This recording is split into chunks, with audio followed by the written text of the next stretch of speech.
আমি যে সাবজেক্টটা নিয়ে কাজ করার সুযোগ পেয়েছি সেটাই আমার জন্য একটু এক্সাইটিং।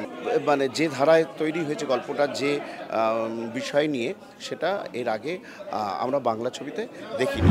এই অনুষ্ঠানে এসে পেয়ে গেলাম পরিচালক রাজা চন্দ্রকে। রাজাদা, এই যে 18টা অন স্ক্রিন, 18 অন স্ক্রিন, তো এই প্রজেক্টে তোমার কোনো ছবি আছে? হ্যাঁ, ডেফিনেটলি আমার একটা ছবি আছে চন্দ্রবিন্দু। চন্দ্রবিন্দুর জন্য আজকে এখানে আসা, এবং অবশ্যই এসকে মুভিসের এটা একটি অভিনব পদক্ষেপ, অভিনব একটা ঘটনা। আজকে 18 জনের ছবি, 18টা স্বাদের ছবি, আমরা সবাই আজকে তার সাক্ষী হচ্ছি। এটা বোধহয় সম্পূর্ণ প্রথমবার এসকের পক্ষেই সম্ভব আর কি, মানে 18টা ডিরেক্টর, 18টা গল্প, 18টা ছবি। তো এই যে এই এসকে আবার ফুল ফর্মে আসছে আমাদের, মানে এসকে তো বহু পুরনো, প্রায় অলমোস্ট 36 ইয়ার্স আমরা ধরে দেখছি, কিন্তু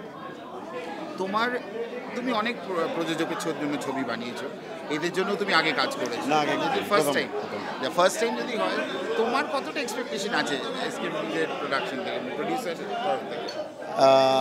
প্রডিউসারের তরফ থেকে এক্সপেকটেশন, মানে প্রডিউসারের কাছ থেকে আমার কোনো এক্সপেকটেশন সেরকম আমি ভাবছি না।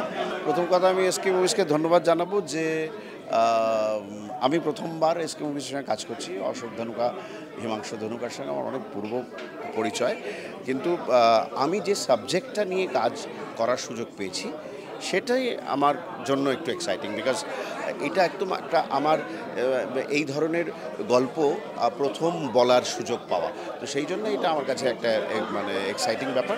এবং ডেফিনেটলি আই এক্সপেক্ট যে গল্পটা আমরা করেছি, সুযোগ পেয়েছি করার, এবং লন্ডনে শ্যুট করেছি অবভিয়াসলি, এবং গল্পটা লন্ডনের পটভূমিকাতেই, তো সেই গল্পটা দর্শক দেখলে পরে আমার মনে হয় একটা নতুন কিছু দেখতে পাবেন বলে আমার বিশ্বাস। কারণ গল্পটা একটু মানে যে ধারায় তৈরি হয়েছে গল্পটা, যে বিষয় নিয়ে, সেটা এর আগে আমরা বাংলা ছবিতে দেখিনি। তো সেটাই কবে নাগাদ এক্সপেক্টেড আসবে?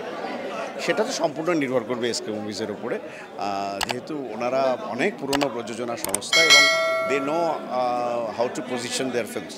সো এটা আমরা এক্সপেক্ট করি যত তাড়াতাড়ি আসবে তত তাড়াতাড়ি ভালো।